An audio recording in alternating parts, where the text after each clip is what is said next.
Good morning from Panhandle Outdoors with Winston Chester. Panhandle Outdoors, your source for fishing, hunting, and information for folks who enjoy the great outdoors. Now sit back, relax. It's Panhandle Outdoors. Good morning, folks. Welcome to Panhandle Outdoors. I'm Winston Chester. I'm glad you're here this Monday morning. We'll get our week started off right with our weather brought to us by Haney Technical Center at Baldwin Road and Highway 77. Years of effort is worth a lifetime of rewards. That's their motto there, and they certainly can help you out. Now, listen, high today is going to be 86, low tonight 74. That's pretty normal. And I started thinking, I hadn't read high today in the 90s in quite some time, so I started, flipping through my weather report. Folks, it has not hit the 90s in July. I don't ever remember that. Now, they may have done it on a Saturday, Sunday, but on Monday through Friday, the highest we've had one day was 88, and then. So this shows you what kind of months. It's been an odd July this year in 2013.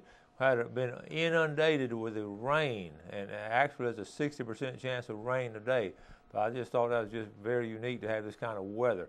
But Jeff and I were talking before we came on air, it's the humidity. Humidity now, today is going to be 80%. Tonight, the humidity will be 85%. And that's just all this moisture just soaking up and evaporating all around us. And so that's July right there, but the temperature, the heat just has not been here.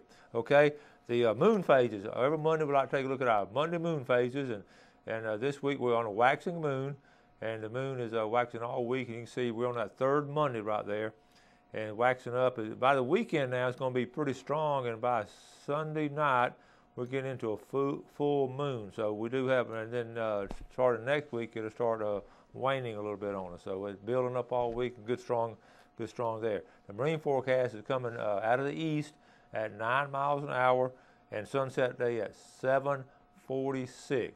Okay, to take a look at our tides brought to us by Kent Forest Lawn Funeral Home and Cemetery. That's Greg Prudnick and his staff over there, and their motto is where caring counts. Certainly in time of need, it's certainly a good group of people to go to. And our tides today, we're looking at neap tides. We're just not much going on, not much movement right there. And we're looking at, today is, like I say, the 15th. We're looking at a high tide at 4:28 this morning, and we only got a 4-foot range, and a low at 3:13 this afternoon. But looking on, it's going to start picking up Tuesday, Wednesday, by Thursday and Friday with some good strong tides. All right, that takes care of our weather, and we'll go and take our break and be right back.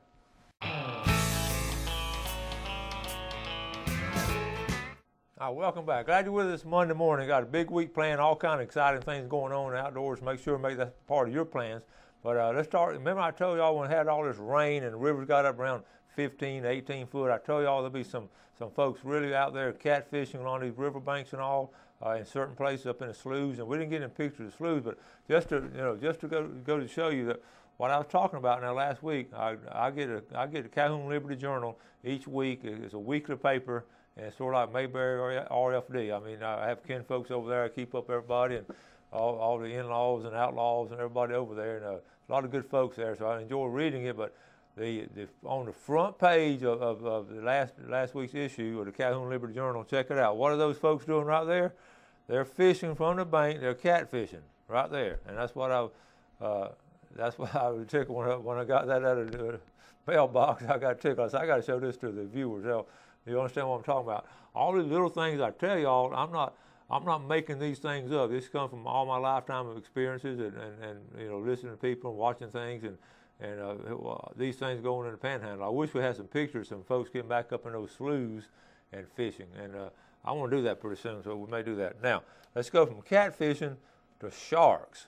And I want to go ahead and make the announcement. The Shark Week, it's not a breaking news because everybody knows, but Shark Week on the Discovery Channel is one of my favorite shows. Every year I really watch Shark Week. It's going to start on August the 3rd this year. So go ahead and put that on your calendar. I got it on my calendar, Shark Week. And Gail gets a kick and she wants to know what we're going to do Shark Week. I said, I'm going to watch it. And I don't watch a lot of nighttime TV, mainly because there's so much trash on there. I do enjoy I enjoy the History Channel. I enjoy public broadcasting sometimes when they have some really good shows on there. But there's some mainstream TV. there's a show called Kardashians. I looked at it one time. I said, they ought to call that Kardashians. I mean, it's amazing that stuff that's on there. So when some reality comes on, like good reality, like Duck Dynasty, I love Duck Dynasty. And a lot of us in the Panhandle, I've talked to folks, identify with Duck Dynasty because I promise you, I've got kin folks, you've got kin folks that act like that, and we know them. They've grown up like that, and we could have done a show in the Panhandle somewhere with people just like that. Maybe not with a beard and all. I know my brother used to have. He's passed on now, but some of his buddies, they remind me so much of them. So, man, that's reality, and that's good stuff there. And swamp people and all, and you know, these are real people doing real things, and we like to model ourselves after these. We're real folks doing real things, maybe not as glamorous as the things they do, but it's real stuff here in the Panhandle. So anyway, Shark Week starts on August 3rd at 8 p.m. So check your program, and I've been reading up on it. They're going to have some actual footage this year. You know, usually they do a lot of reenactment, and a lot of the shows are still reenactment, but this year they're going to have some actual footage. And what's fascinating now, you know, with all the phone cameras, and everybody has so much access to cameras and everything, we're getting a lot more video. And you look on YouTube, we're getting so much more video than we did just 4 or 5 years ago. You're not going to believe how many years Shark Week has been on. This is the 26th season of Shark Week. That's amazing. I remember when it first started, everybody was just fascinated with it. Also, they're going to do a series on up at Cape Cod, where Jaws was filmed. They've had some more great whites up there, and they've got some footage of it, and in the same area where they did the movie. So I could put a plug in for Shark Week, so we'll put it on the calendar. Okay. Now, tip of the day. Let's go back to reality again. Fishing from the surf. Ideally, and I've had these on before. This is a spike, okay, PVC that you drive into the sand and put your pole in it, and I put about 3 out. But what I want to show you, this is a commercial one, and I really don't know how I got it. I surely didn't pay good money for it, so I may have gotten it at a garage sale or something. But it has a little metal thing here to hold it, and these are good, and it's sort of flared at the end. But y'all remember my intern John Rush? The first time I took him out surf fishing, and I have a rubber mallet where you drive him into the ground. This is what, y'all see that? John just shattered it. I didn't say anything to him. And what happened, this is real thin wall PVC. You see right there? It's real thin wall, so it went from a flare to a busted one. But I got tickled because those only two I have this commercial. What I use are just a regular thick PVC pipe, and that's my tip of the day. Don't go out and buy those commercial ones if you have some PVC pipe laid around the house. Now, the advantage of them, and it's not a big advantage, you have a little metal bar go across here to hold your rod handle, but I've never had a problem with that. So anyway, that's the tip of the day right there. All right, on surf fishing. Right now, surf fishing is not really good. We got a lot of grass and weeds and all, but they have caused some whiting along some beaches, but the grass is a problem. But now that comes and goes according to what the flow is, the current, and also the wind. So you can get it blown in heavy one day, then the next day it can sort of be blown away. So even in the bay system, it's bad in St. Joe Bay. West Bay and Apalachicola Bay and Chartiers Bay not really bad with grass right now. Okay, now, and trot line, I wrote this down, trot line and set hooks. A lot of folks are out there now with trot lines and set hooks. So two things, if you're doing it, make sure you put them in a good place, make sure they're marked and all. You know that's your trot line, you know that's your bush hook, and also keep it checked. And when you finish with it, take it down, don't leave it up. And also, if you're out fishing and all, and someone's got a trot line, make sure you try to stay away from them, don't run over and all. So they're pretty prevalent right now with this high water and all. All right. And I was asked over the weekend, was Travis Tritt really here at Panama City at Tarpon Dock Seafood? Answered yes. Travis Tritt went down there at Tarpon Dock Seafood and got him some fish. All right. All right. Let's take this break and we'll be right back.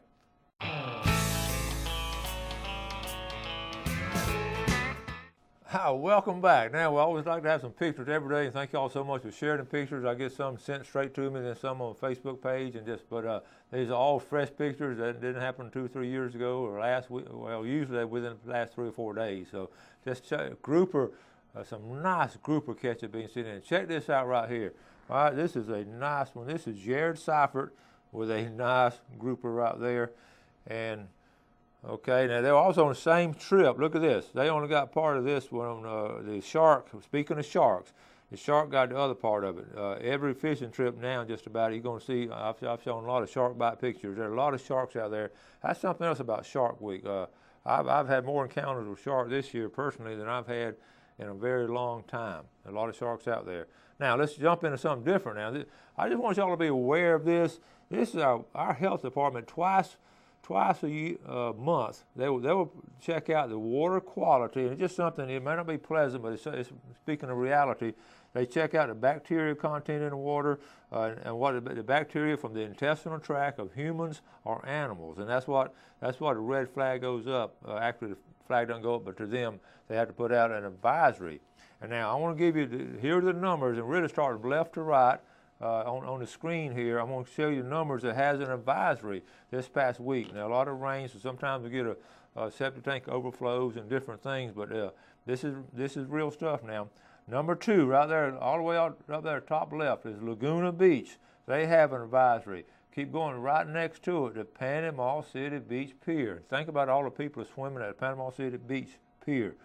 Come on down to number 5. That's right at the end of Beckrich Drive. Okay, that has an advisory. And then skip on down all the way to the middle of the screen. That's number 10. That's Beach Drive here in Panama City. Beach Drive, the original old Beach Drive there. A lot of folks like to go wading for crabs and all, so you need to be careful. And of course, number 11, the Tyndall Bridge right there, to call that the DuPont Bridge, it has an advisory. And that has an advisory a lot because that's close to the sewer discharge over there at Tyndall. And also number 9, Carl Gray Park. All those had advisories, okay, so by our local health department. All right, just be aware of that. All right, now, Captain Harry Ivy had a group fishing. They limited out on kingfish. They took on a 4-hour trip. Everybody got a limit of king. So the king mackerel are out there, and they're not really big right now. They don't have those smokers in, but that's a nice mess of king mackerel. Okay. Check this out. You want some brim from the Dead Lakes? This is Haley from the Dead Lakes. And that, again, high water or not, they're still catching some fish. That's a good job there. Haley got a couple of catfish in there too. All right, now let's go to some bear pictures. Levi Phillips sent me these pictures. This is right on the Deer Point Dam Road, about a mile east where the High Point Landing Road goes up. He said about 300-some yards east of there. So that was between the High Point Landing Road and 231, and that section of land there.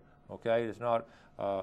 Levi said he drove by and saw this mama bear coming out of the woods, and he turned around and took some pictures, some excellent pictures. This is a couple of days ago, and before he realized it, he found out that mama bear had 2 cubs with him, and one of the cubs went shimmying up a tree.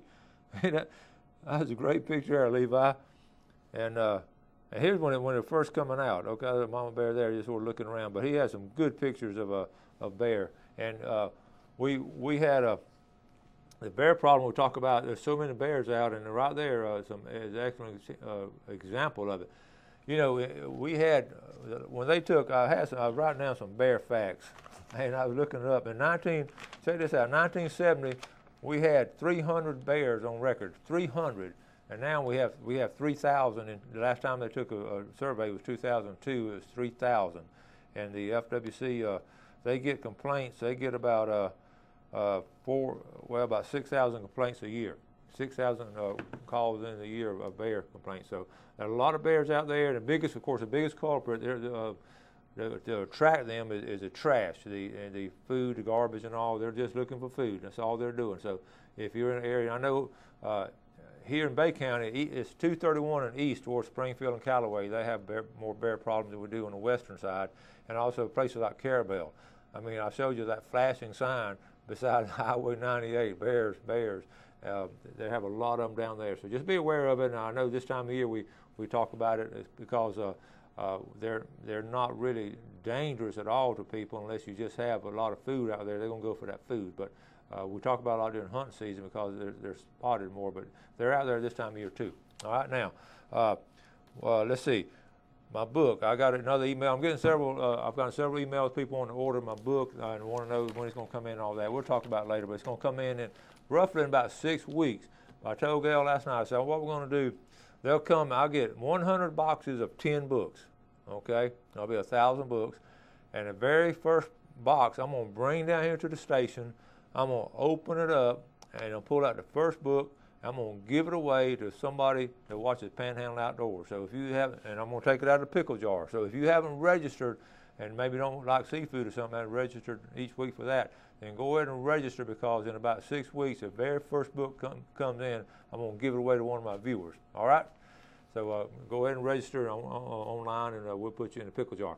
Now, we got a little 3-minute video coming up. Like I say, my vacation, I used that first week or so of July, and we didn't get to do near as much fishing as I wanted to. We always go to the state park, and it's always fascinating. We always had a camera with us, and you'll see some deer, and they're beautiful, and it's velvet. Some nice bucks and all, and that velvet's on their horns. So let's sit back and watch this little 3-minute video. I think you'll enjoy it. It's at St. Joe State Park.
Welcome back. Hope you enjoy that. Aren't those deer beautiful? I was thinking you could write a book, a thousand things I love in the Panhandle. That would be one of the things, just going to a state park and looking at the wildlife. It could be the birds, or it could be the deer like that. But fascinating to watch those. They're really, really fascinating. So let's jump on our fishing game forecast today, brought to us by Mark Cowart, Edgewater Beach Realty at 832-6000. Give him a call for any kind of real estate needs between Carabel and Sandestin. He can take care of you. Mark is a good fella, and he loves to fish, and I bet you all spend a lot of time talking about fishing, and then maybe getting into real estate. But look at our times. It's two good times today, because these are manageable. These are times we can fish. Right now from 6 o'clock to 8 o'clock, just even 6 to 8, and then this afternoon, late this afternoon, from 6:24 to 8:24 are our times right there. And like I say, you could, that's both daylight, dusk and dawn right there. So if you get a chance, take advantage of those, especially. But watch out for mosquitoes. Mosquitoes have gotten really bad. All this rain we've had, all this standing water, it's really bad. Now, a couple things to do. Tip of the day, I wrote this down. Check a couple of quick tips, other than just on the PVC pipe. Check your flares. I checked mine the other day, and I thought I had another year left. My flares in my boat expire in August of 2013. So you know when that is. So I've got to go get some flares. I thought to myself, I better remind my viewers, make sure you check your flares. Make sure they're, you got to have them on the boat. You got to have them, that date's written on them. So make sure that's there. The second thing, let's go from water to woods. Now, this time of year, I like to go in the woods, not spend a lot of time in it because of the heat and humidity, but you got to go up there and sort of check out your lease or your property, whatever. You're going to have some down trees and some bushes and all, but be careful of snakes, okay? Really be careful of snakes this time of year. They're moved around. You saw the picture I had on last week. I got a lot of comment. There were 15 water moccasins on that little dock right there, a little sandhill pond up there. They come up under high water. So if your lease or property is around some swampy area and all, I can promise you those snakes have gotten out of that swampy area coming up there more to dry land. So be careful. But anyway, another tip is, like I was saying, go ahead and check out your property. I hope to do that sometime this week. And I know I've got a big old pine tree. I got to take my chainsaw up there. Check your gates, check your locks and chains and all those little things. Don't just leave it, don't, at the end of hunting season, don't just close it and walk out of there and drive out of there and say it's over with, I'm going to see you back in October. You got to sort of keep it going up, and I know a lot of y'all do. You got to keep some of it mowed and different things, which are fun things to do. So, but I just want to remind y'all to do that. I got several more things, but I've run out of time, so we'll pick them up tomorrow. As always, I want to thank y'all, the viewers of Panhandle Outdoors, for watching our show. I get a lot of feedback, and I appreciate it from the depth of my heart. And we're going to keep bringing it to you 5 days a week, 255 days a year. All right? So you do something good for somebody today, and you have a great day, and God bless. Thanks for joining us for Panhandle Outdoors with Winston Chester. Panhandle Outdoors features hunting, fishing, and other activities and information to help you enjoy the great outdoors. Join us next time for Panhandle Outdoors.